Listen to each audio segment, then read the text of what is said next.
Hello friends, welcome to Infonet coaching classes. आज का जो हमारा टॉपिक है वो है म्यूनसिपैलिटीज़ और ये जो वीडियो है इस टॉपिक का पहला पार्ट है।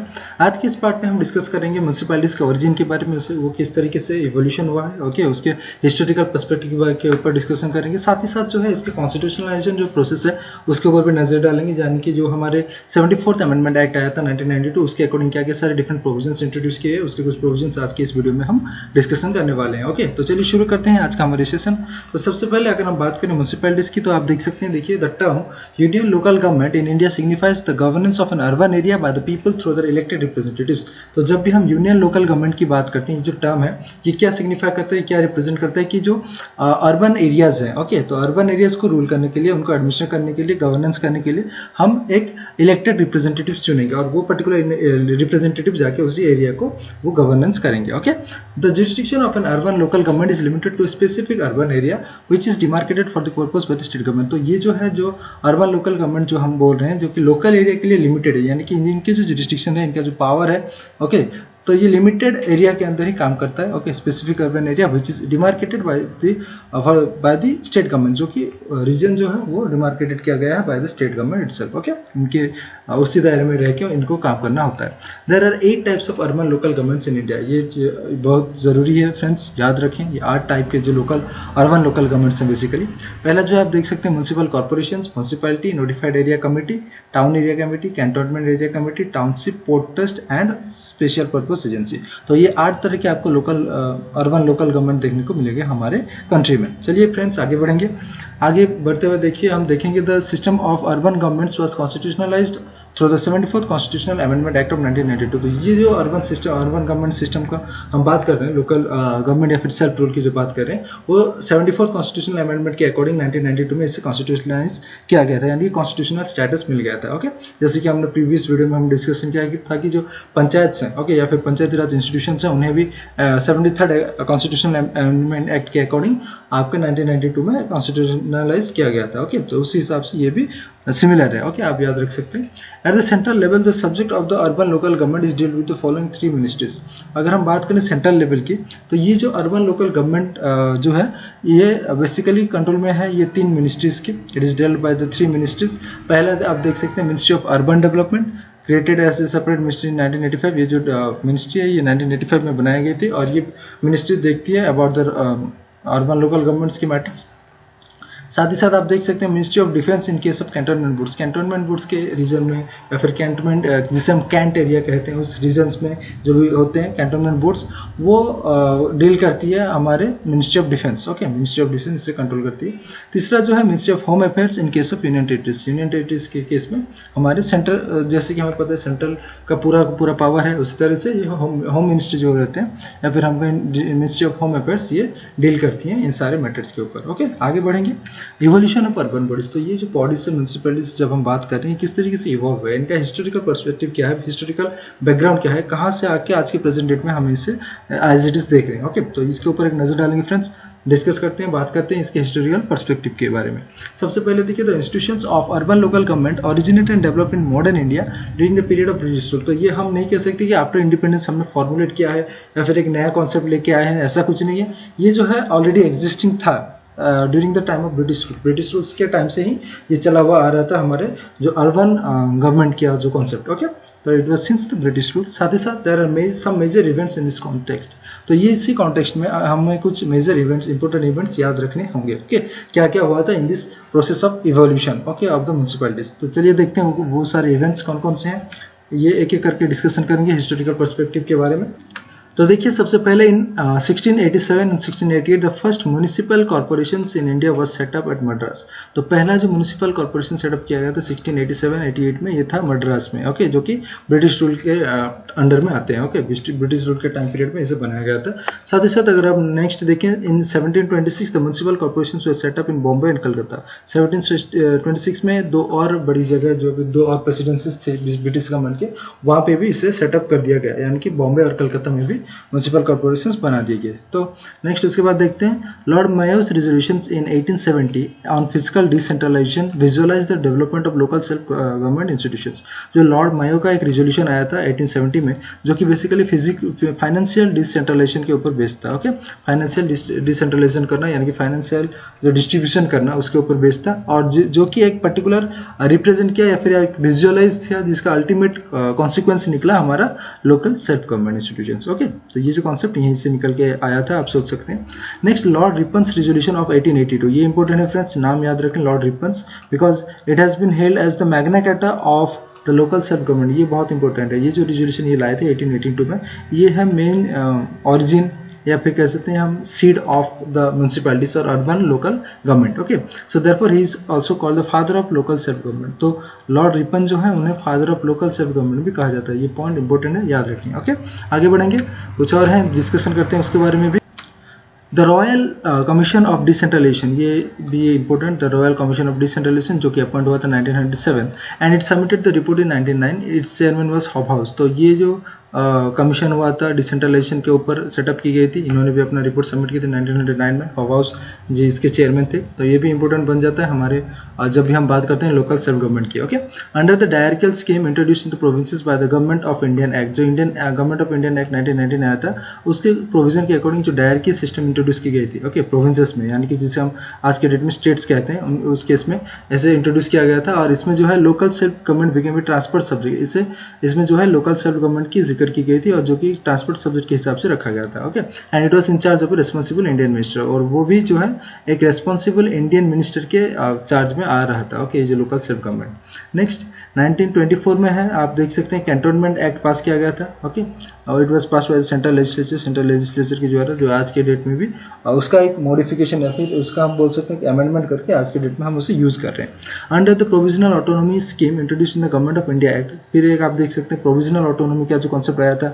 ओके, जो कि आपके गवर्नमेंट ऑफ इंडियन एक्ट 1935 के अकॉर्डिंग इंट्रोड्यूस हुआ था। Okay, local self government was declared A provincial subject. तो इस प्रोविंशियल ऑटोनॉमी के कॉन्सेप्ट के अकॉर्डिंग ये जो आया था, ओके, कॉन्सेप्ट इसे डिक्लेयर किया गया था कि local self government was declared A provincial subject, एक स्टेट का एक सब्जेक्ट के तौर पे इसे दिया गया था, यानी कि इससे रिलेटेड जो भी पावर्स हैं वो स्टेट लेजिस्लेचर को बिल्कुल दिए गए थे। ओके, तो ये है इसका हिस्टोरिकल पर्सपेक्टिव, या फिर कहें जो इसके पास्ट के रिलेटेड जो भी सारे इन्फॉर्मेशन हमें याद रखने हैं as per as municipalities are concerned. Okay, आगे बढ़ेंगे फ्रेंड्स, बात करेंगे कुछ कमिटीज एंड कमीशंस के बारे में। ये कुछ कमिटीज एंड कमीशंस जो कि सेटअप किए गए थे over the years, okay, regarding the municipalities और हम कह सकते हैं अर्बन लोकल गवर्नमेंट्स। तो आप देख सकते हैं ईयर दिया गया है और साथ ही साथ ये जो नाम है और उसके रिस्पेक्टिव चेयरमैन भी दिए गए हैं। ओके, आप ये बिल्कुल देख सकते हैं। ओके, आगे बढ़ेंगे फ्रेंड्स, इसके आप देख सकते हैं स्क्रीनशॉट लेके, या फिर ये जस्ट ऐसे ओवरऑल आप इसके रिलेट कर सकते हैं। ओके, आगे बढ़ेंगे, कॉन्स्टिट्यूशनलाइजेशन के बारे में बात करते हैं। कॉन्स्टिट्यूशनलाइजेशन जो हुआ था हमारे म्यूनिसिपैलिटीज का इन अगस्त 1989। ओके, तो इससे रिलेटेड एक और बात डिस्कस कर सकते हैं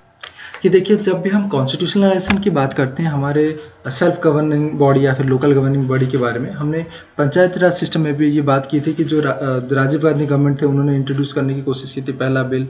ओके, फिर हमारे जो फाइनली ये जो बिल एक्सेप्ट हुआ था पीवी नरसिम्हा राव के टाइम में हुआ था। ओके, तो उसी तरह जो हमारे म्यूनिसिपैलिटी से रिलेटेड भी जो बिल हैं वो भी हमारे राजीव गांधी गवर्नमेंट, साथ ही साथ आप देख सकते हैं बीपी सिंह के गवर्नमेंट के टाइम पे भी, और फाइनली जो पीवी नरसिम्हा राव के गवर्नमेंट के टाइम में ये कॉन्स्टिट्यूशनलाइज हुआ था। तो उससे रिलेटेड पूरा प्रोसेस देखेंगे किस तरीके से हुआ था।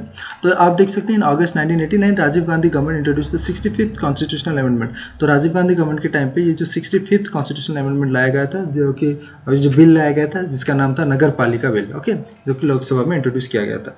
देखिए, bill aimed at strengthening and revamping the municipal bodies by conferring a constitutional status on them. तो ये जो बिल है इसका मेन एम था कि इसे ये जो एग्जिस्टिंग म्युनिसिपल बॉडीज थे उनको स्ट्रेंथनिंग किया जाए। ओके, उनको रिवैम्पिंग किया जाए, रिवाइटलाइज किया जाए, उसी लिए ये बिल बेसिकली लाया गया था और उन्हें एक कॉन्स्टिट्यूशनल स्टेटस मिल सके, उसका ये मेन एम था।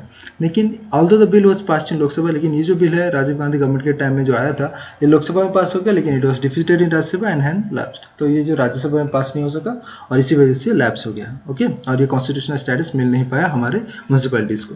नेक्स्ट, फिर एक और बार ये कोशिश की गई थी, the national front government under VP Singh introduce the revised Nagar Palika bill in the Lok Sabha again in September 1990। तो ये जो आपका देख सकते हैं अगस्त 1989 में पहला आया, दूसरा जो है सितंबर 1990 में इसे कुछ मॉडिफिकेशंस करके कुछ चेंजेस करके रिवाइज्ड बिल इंट्रोड्यूस कर दिया गया by the VP Singh government. Okay, तो इसका क्या हुआ, however the bill was not passed and finally lapsed due to dissolution of the Lok Sabha.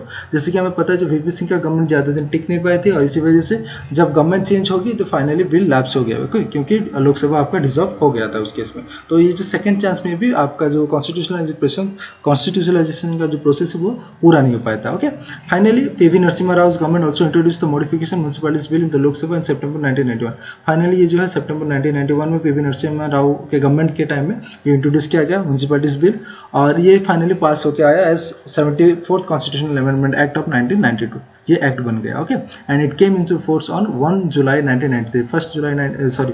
1 जून 1993 में आपका जो म्युनिसिपैलिटीज है वो सेटअप हो गया। ओके, ये ऑफिशियली एनफोर्स हो गया या फिर उसे कहें हम कॉन्स्टिट्यूशनल स्टेटस मिल गया। आगे बढ़ेंगे 74th अमेंडमेंट एक्ट ऑफ 1992, उसके रिलेटेड कुछ बातें करेंगे, कुछ प्रोविजंस डिस्कशन करेंगे फ्रेंड्स, इंपॉर्टेंट है ये, बहुत जरूरी।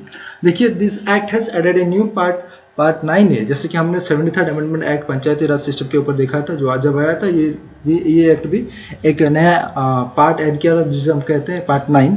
ओके, और 74th amendment part 9A। Okay, क्योंकि ये अमेंडमेंट करने के बाद इंट्रोड्यूस आया था तो इसी वजह से उसे रिलेटेड ये जो है रिलेटेड मैटर्स हैं, इसी वजह से उसी आर्टिकल में उसी पार्ट में ही रख दिया गया part 9A। And this part is entitled as the municipalities, उसका नाम था पंचायत और इसे कहा गया the municipalities and consist of the provisions from article 243P to 243ZJ। उसका जो था 243 से लेके 243O तक था और वहीं से शुरू होता है हमारे म्युनिसिपैलिटीज के आर्टिकल्स, यानी कि 243P से लेके 243ZG तक हमारे 74th अमेंडमेंट आर्टिकल के अकॉर्डिंग सारे प्रोविजंस रखा गया है म्युनिसिपैलिटीज में। Okay, In addition, the Act has also added the 12th schedule to the Constitution। जैसे कि हमने पंचायत राज सिस्टम के टाइम में भी देखा था कि एक नया शेड्यूल ऐड की गई थी, जो कि जिसे हम कह रहे थे 11th शेड्यूल। ओके, और फाइनली इसमें भी एक नया शेड्यूल ऐड की गई जो कि है आपके 12th शेड्यूल कॉन्स्टिट्यूशन में ये ऐड कर दी गई। Okay, this schedule contains 18 functional items of municipalities. ये जो शेड्यूल है इसमें आपको 18 जो है फंक्शनल आइटम्स देखने को मिलेंगे जिसके ऊपर की म्युनिसिपैलिटीज काम करेगी। जो सब्जेक्ट्स हैं, जो मैटर्स हैं, ओके, वो बिल्कुल भी लिस्टेड है। ओके, और हमने जैसे कि पंचायत राज सिस्टम में देखा था उस केस में 29 फंक्शनल आइटम्स थे, बट यहाँ पे आपको 18 देखने को मिलेंगे। ओके, और ये जो आइटम्स है it deals with article 243W, ये इसी आर्टिकल के under mention. The act give constitutional status to the municipalities. ये तो एक्ट आया 74th अमेंडमेंट एक्ट, इसका मेन पर्पस था कि ये एक कॉन्स्टिट्यूशनल स्टेटस दिया म्युनिसिपैलिटीज को, यानी कि एक कॉन्स्टिट्यूशनल पोजीशन मिल गया। It has brought them under the purview of justiciable part of the constitution, और कॉन्स्टिट्यूशनल स्टेटस मिलते ही ये कंप्लीटली जस्टिसेबल हो गया। ओके, कॉन्स्टिट्यूशन के हमारे जस्टिसेबल पार्ट में इसे लाया गया। इन अदर वर्ड्स हम बोल सकते हैं कि state government are under constitutional obligations to adopt the new system of municipalities in accordance with the provisions of the act. तो ये कंपलसरी कर दिया गया कि जो स्टेट गवर्नमेंट है, स्टेट लेजिस्लेचर है, वो ये जो नया अमेंडमेंट आया है इसके प्रोविजंस के अकॉर्डिंग ही अपने म्युनिसिपैलिटीज को चलाएंगे, एडमिनिस्टर करेंगे। ओके, और इसके जो प्रोविजंस होंगे उसको फॉलो करके ही ये अपना गवर्नेंस म्युनिसिपैलिटीज का उस हिसाब से करेंगे। Okay, the act aims at revitalizing and strengthening the urban government so that they function effectively as units of local government. ये एक्ट का एक और पर्पस भी था कि ये रिवाइटलाइज और स्ट्रेंथनिंग करना चाहता था जो लोकल गवर्नमेंट्स हैं उसी टाइम के। ओके, तो उसे रिवाइटलाइज रिस्ट्रेंथनिंग करने के लिए इसका मेन पर्पस था ताकि ये इफेक्टिवली काम कर सके एज लोकल गवर्नमेंट्स। ओके, क्योंकि अगर ये लोकल लेवल पे, ग्रास रूट लेवल पे अगर स्ट्रेंथनिंग होंगे, रिवाइटलाइज होंगे, तभी जाके हायर लेवल पे आप इफेक्टिवली फंक्शनिंग कर पाएंगे या फिर सब कुछ अच्छे तरीके से हो सकता है। ओके, आगे बढ़ेंगे, सैलिएंट फीचर्स कुछ डिस्कशन करते हैं इस एक्ट के बारे में, कुछ फीचर्स के बारे में जानेंगे फ्रेंड्स। पहला जो है 3 टाइप्स ऑफ म्युनिसिपैलिटीज। तो ये एक्ट का पहला प्रोविजन हम देखेंगे 3 टाइप्स ऑफ म्युनिसिपैलिटीज क्या क्या है। देखिए, the act provides for the constitution of the following 3 types of municipalities in every state. तो हर एक स्टेट में आपको ये 3 तरह की म्युनिसिपैलिटीज देखने को मिलेगा अकॉर्डिंग टू दिस एक्ट। तो बेसिकली पहला जो है नगर पंचायत। नगर पंचायत क्या है, by whatever name called, Nagar Panchayat भी हो सकता है या फिर कुछ अलग भी नाम इसका हो सकता है, वेरी करता है, वो डिपेंड करता है स्टेट टू स्टेट। और a transitional area, transitional area यानी कि जो एक अर्बन एरिया और लोकल एरिया के बीच का जो एरिया, जो यहाँ पे आपका एक ट्रांजिशन हो रहा है, जहाँ पे कि हम बेसिकली अर्बन से लोकल या फिर कह सकते हैं लोकल से रूरल से अर्बन को ट्रांजिट कर रहे हैं, चेंज हो रहा है। तो उसी पर्टिकुलर बीच का रीजन जो रहेगा, ओके, जहाँ आपके कि आपको पूरा का पूरा रूरल नहीं रहेगा या फिर बोल सकते हैं पूरा अर्बन नहीं रहेगा, उसी टाइप का एरिया के सेमी अर्बन एरिया आप जिसे बोल सकते हैं, तो उसे हम ट्रांजिशनल एरिया कहेंगे। उस एरिया एरिया के लिए एक नगर पंचायत बनाई जाएगी, that is an area in the transition from rural area to an urban area. दूसरा जो है municipal council for small urban areas, छोटे अर्बन टाउन्स के लिए, छोटे एरियाज के लिए वो म्युनिसिपल काउंसिल्स बनाएंगे। और साथ ही साथ जो है municipal corporation for a large urban area, अगर कोई बड़ी जगह है, बड़ी सिटी है, ओके, उसके लिए म्युनिसिपल कॉर्पोरेशन बनानी पड़ेगी। तो ये 3 टाइप्स ऑफ म्युनिसिपलिटीज आप याद रख सकते हैं। ओके, आगे बढ़ेंगे, देखिए कंपोजिशन के ऊपर भी एक नजर डालते हैं कि ये एक्ट के अकॉर्डिंग जो आया था, क्या क्या कंपोजिशन फिक्स की गई थी of the municipalities. All the members of the municipality shall be elected directly by the people of the municipal area. उसी पर्टिकुलर म्युनिसिपल एरिया के जो लोग होंगे वो डायरेक्टली इलेक्ट करेंगे हमारे म्युनिसिपलिटीज के members. For this purpose each municipal area shall be divided into territorial constituencies to be known as wards. तो ये अगर इलेक्शन हो रहा है तो ये हमारे इनडायरेक्टली ये पता लग जाता है कि उस एरिया को कॉन्स्टिट्यूशनल टेरिटरीज या फिर हम बोल सकते हैं टेरिटोरियल कॉन्स्टिट्यूएंसीज में डिवाइड किया जाएगा। ओके, तो डिफरेंट कॉन्स्टिट्यूशन डिफरेंट डिविजन्स में डिवाइड किया गया है, जैसे कि हम इस केस में वार्ड्स बोल के कहते हैं। ओके, वो पर्टिकुलर रीजन को डिवाइड किया जाएगा into territorial constituencies which is known as wards, और इसी के अकॉर्डिंग आपको जो इलेक्शंस कंडक्ट किए जाएंगे। ओके, द स्टेट लेजिस्लेचर में provide the manner of elections of the chairperson of the municipality. और ये स्टेट लेजिस्लेचर के ऊपर ही डिपेंड करता है कि ये किस तरीके से ये जो चेयरपर्सन है इनका इलेक्शन होगा। ओके, इससे जो प्रोविजंस का पावर स्टेट लेजिस्लेचर के पास है, लेकिन बाकी के जो मेंबर्स होंगे वो डायरेक्टली इलेक्ट होंगे bye the people of the municipal areas. ये था रिलेटेड टू कंपोजिशन। आगे कुछ और पॉइंट्स हैं, देखते हैं। It may also provide for the representation of the following persons in a municipality. तो ये जो भी इलेक्ट होके आएंगे नो डाउट वो होंगे okay directly by the people. साथ ही साथ जो जिस तरीके से जो प्रोसेस बनाए जाएंगे बाय द स्टेट लेजिस्लेचर उसके हिसाब से हमारे चेयरमैन इलेक्ट होंगे। लेकिन कुछ इससे रिलेटेड, इसके अलावा आप बोल सकते हैं कुछ और पर्सन्स भी हैं जो कि जिन्हें भी रिप्रेजेंटेशन मिलना चाहिए म्युनिसिपलिटी में। तो इससे रिलेटेड भी कुछ इंपॉर्टेंट पॉइंट हम जानेंगे, देखते हैं। सबसे पहले देखिए, पर्सन हैविंग स्पेशल नॉलेज और एक्सपीरियंस इन म्युनिसिपल एडमिनिस्ट्रेशन, जिनका स्पेशल नॉलेज है, एक्सपीरियंस है म्युनिसिपल एडमिनिस्ट्रेशन को चलाने में, तो वो लोग भी इसके रिप्रेजेंटेटिव्स रहेंगे, इसके पार्ट रहेंगे।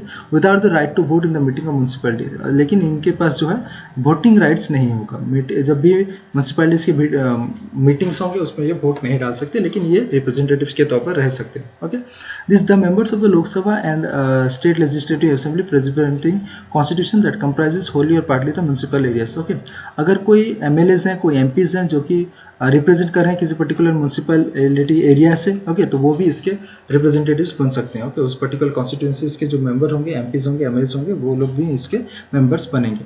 The members of Rajya Sabha and state legislative council registered as electors within the municipal area. जो हमारे राज्यसभा के मेंबर्स हैं और जो अगर कोई सी स्टेट में लेजिस्लेटिव काउंसिल है, आपका विधान परिषद है, तो उसके भी जो मेंबर्स होंगे दे कैन, जो कि इलेक्टर के तौर पे उसी म्युनिसिपल एरिया को बिलोंग करते हैं, ओके, उसी एरिया के इलेक्टर्स हैं, तो उस केस में भी वो रिप्रेजेंटेशन उनका हो सकता है इन द म्युनिसिपलिटी। साथ ही साथ the chairperson of committees other than ward committees, ward committees के जो चेयरपर्सन है उनके अलावा जो भी चेयरपर्सन होंगे डिफरेंट कमिटीज के, उनका भी रिप्रेजेंटेशन रहेगा इसी म्युनिसिपलिटी के अंदर। ओके, तो ये था पूरा कंपोजिशन डिटेल। आगे बढ़ेंगे, वार्ड कमेटी। वार्ड कमेटी के बेसिकली क्या होता है, इसके रिलेटेड क्या इंपॉर्टेंट पॉइंट्स हमें जानने हैं, देखते हैं। जैसे कि हमने देखा कि जो डिफरेंट स्मॉल डिविजन्स किया जाता है पर्टिकुलर म्युनिसिपल एरिया को, ओके, जिससे हम इलेक्शंस कंडक्ट करने के लिए सुविधा हो सके, इजी हो सके उसके लिए, तो इसे हम वार्ड्स कहते हैं। Okay, there shall be constituted a ward committee consisting of one or more ward. तो एक या फिर एक से ज्यादा वार्ड को लेकर एक वार्ड कमेटी की गठन की जाएगी with in the territorial area of the municipality, जो कि म्युनिसिपलिटी के टेरिटोरियल एरिया के अंदर ही आएगी। ओके, तो जितना रेंज में आपका कुछ सर्टेन एरिया आ रहा है, उसी एरिया के अंदर जितने भी वार्ड्स होंगे उनसे रिलेटेड उनको लेके कमेटी गठन की जाएगी, जिसे हम वार्ड्स कमेटी कहेंगे। Okay, basically having population of 3 lakh और मोर, जिस किसी म्युनिसिपल एरिया की अगर पॉपुलेशन 3 लाख या फिर उससे ज्यादा है, उस केस में ही आपको ward committee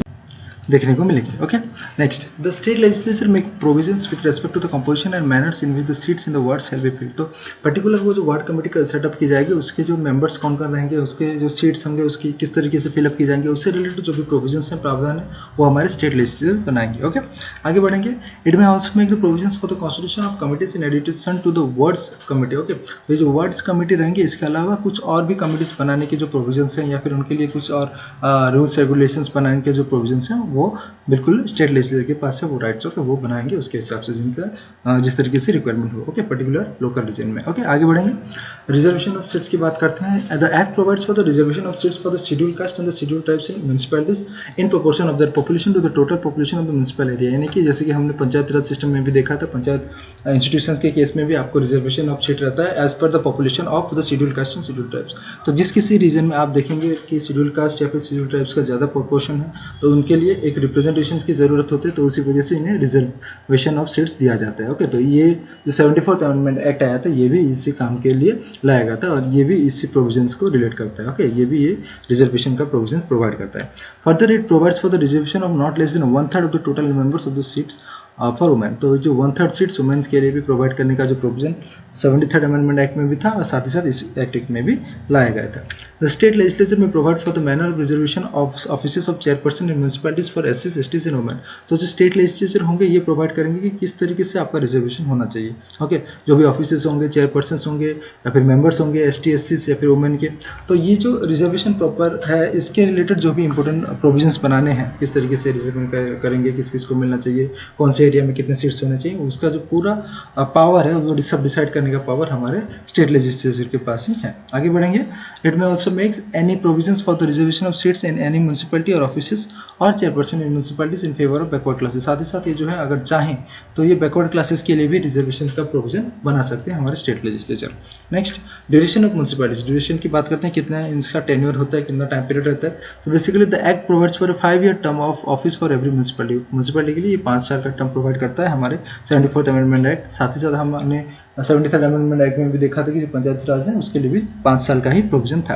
next, however it can be dissolve before the completion of इस टर्म। लेकिन ये जो है अपना टर्म कंप्लीशन होने से पहले भी डिसॉल्व हो सकता है। Further the fresh elections to constitute a municipality shall be complete. तो अगर ये उससे पहले डिसॉल्व हो जाता है या फिर अगर टर्म खत्म होने के बाद भी अगर कंप्लीट हो जाता है तो उस केस में आपको फ्रेश इलेक्शंस कंडक्ट करके नया मेंबर्स, नया चेयरमैन इलेक्ट करना पड़ेगा। ओके, तो ये कौन से केस में फ्रेश इलेक्शंस आप कंडक्ट करवा सकते हैं?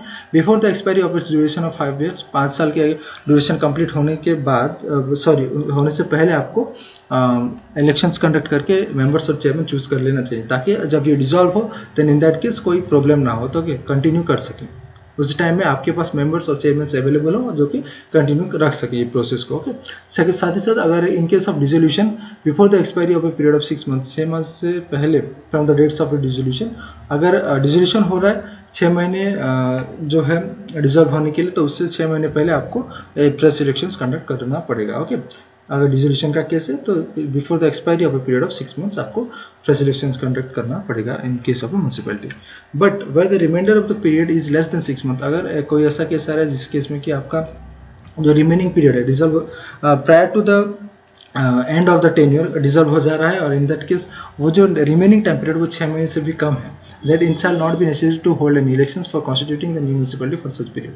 अगर जो रिमेनिंग पीरियड वो 6 महीने से भी कम है, देन इन दैट केस आपको नए इलेक्शंस उसी रिमेनिंग पीरियड के लिए करना कोई जरूरी नहीं है। आप 6 महीने वेट कर सकते हैं और उसके बाद जो रेगुलर टेन्योर है, रेगुलर टर्म है, उसके हिसाब से आप उन्हें फ्रेश इलेक्शंस कंडक्ट करके करवा सकते हैं। ओके, इफ यही एक केस है, आप याद रखें, अगर reminder period less than 6 months है, इन दैट केस ओनली। मोreover, a municipality constituted upon a dissolution of a municipality before the expiration of the duration shall continue only for the remaining period। आप ये याद रखें कि अगर 5 साल का टर्म खत्म होने से पहले अगर कोई डिसॉल्व हो जाता है, देन जब भी फ्रेश इलेक्शंस किए जाएंगे, वो फ्रेश इलेक्शंस करने के बाद जो भी मेंबर चूज होकर आएंगे वो सिर्फ और सिर्फ रिमेनिंग पीरियड के लिए ही काम करेंगे। ओके, तो ये इंपॉर्टेंट है, वो 5 साल कंटिन्यू नहीं करेंगे लेकिन फॉर द रिमेनिंग पीरियड ही काम कर सकते हैं। सो इन अदर वर्ड्स हम बोलेंगे कि a municipality constituted after premature dissolution does not enjoy the full term of और फुल पीरियड ऑफ 5 years। तो ये पूरा 5 साल एंजॉय नहीं करेंगे, but remains in office only for the remainder of the period. लेकिन ये जो ऑफिस है ये रिमेनिंग पीरियड जो भी रहेगा, 1 साल 2 साल 3 साल जितना भी रिमेनिंग टाइम पीरियड होगा उतने टाइम तक ही आप सर्व कर सकते हैं। आगे बढ़ेंगे, डिस्क्वालिफिकेशंस के ऊपर कुछ नजर डालते हैं। कुछ डिस्क्वालिफिकेशंस भी है। It is similar as that of the Panchayat Raj system. A person shall be disqualified from being chosen as from being members of municipality if he is so disqualified। ये डिस्क्वालिफिकेशन कौन से केसेस में हो सकता है? Under any law for time being in the force for the purpose of elections to be legislature of the state concern. कोई अगर state legislature के लॉ के अकॉर्डिंग कोई प्रोविजंस है उसके अकॉर्डिंग अगर ये डिस्क्वालीफाई हो जाता है देन इन दैट केस ये इलेक्शन नहीं लड़ सकते। साथ ही साथ आप देखेंगे under any law made by the state legislature, अगर कोई लॉ ऐसा बनाया गया है जिसके अकॉर्डिंग ये डिस्क्वालीफाई हो जा रहे हैं जो ये बिल्कुल भी डिस्क्वालीफाइड है और इन्हें इलेक्ट नहीं किया जा सकता for being a member of the municipality. However, no person shall be disqualified on the grounds that he is less than 25 years of age if he has attained the age of 21 years। अगर minimum जो as है वो 21 years की है, अगर आप जो particular person है उन्हें डिस्क्वालीफाई नहीं कर सकते because he has not completed 25 years of age, ऐसा नहीं बोल सकते, लेकिन मिनिमम जो एज है वो है 21 years। अगर 21 years हो गया है तो the person is eligible for being for contesting in elections for a member of the municipality. Okay, आप ये याद रखें। Further all the questions of disqualification shall be referred to authority as the state legislature determines. तो state legislature जिसे चाहे इसे ये power दे सकती है, जो कि deciding power regarding the disqualifications of this members. तो कौन ये डिसाइड करेगा, फाइनल किसका डिसीजन होगा, तो वो सारी बातें जो है उससे रिलेटेड जो भी प्रोविजंस है वो रूल्स रेगुलेशंस हमारे स्टेट लेजिस्लेचर बनाएंगे, वो लोग डिटरमाइन करेंगे। ओके, तो इसी के साथ फ्रेंड्स आज का वीडियो खत्म होता है हमारा। Thank you friends, thanks for watching. अगले जो पार्ट है उसमें हम कुछ और प्रोविजंस के बारे में डिस्कशन करेंगे। ओके, अगर आपको यूजफुल लगा तो please do like and share it and do subscribe to our channel. Thank you friends.